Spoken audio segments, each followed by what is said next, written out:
नमस्कार. तर चला आज आपण उन्हाळा स्पेशल मस्त अशी होममेड आईस्क्रीम बनवणार आहोत, तेही अगदी कमी साहित्यांमध्ये आणि मस्त तयार होणारी. आता त्यासाठी इथे मी 1 ग्लासभर दूध घेतलेलं आहे. ते छान कढईमध्ये आपल्याला गरम करून घ्यायचं आहे. दूध छान गरम झालं की यामध्ये आपल्याला चवीपुरती साखर घालून घ्यायची आहे. मी इथे 1 वाटी साखर घालून घेतलेली आहे. छान साखर विरघळेपर्यंत आपल्याला दूध हलवून घ्यायचं आहे. इथे साखर विरघळली की आता आपल्याला एका वाटीमध्ये 2-3 चमचे दूध घ्यायचं आहे. दूध अगदी थंड आहे. यामध्ये आपल्याला कस्टर्ड पावडर घालून घ्यायची आहे. अगदी 2 चमचे घालून छान आपल्याला मिक्स करून घ्यायचे आहे.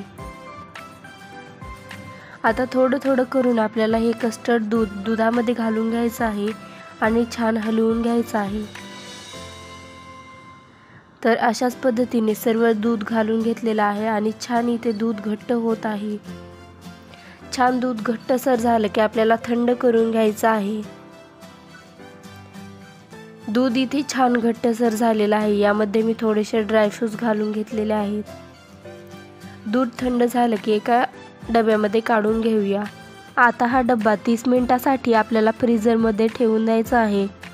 इथे मी टोपण लावून छान फ्रीझरला 30 मिनिटासाठी ठेवून दिलेले आहे. 30 मिनिटानंतर आपल्याला हे एका मिक्सरच्या भांड्यामध्ये दूध घालून घ्यायचं आहे.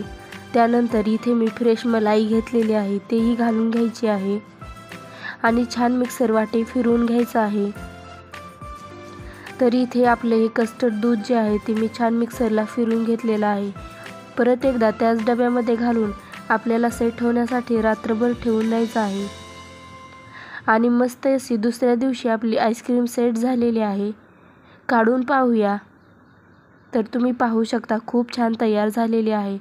अगदी घट्टसर झालेली आहे. एका वाटेमध्ये काढून घेऊया.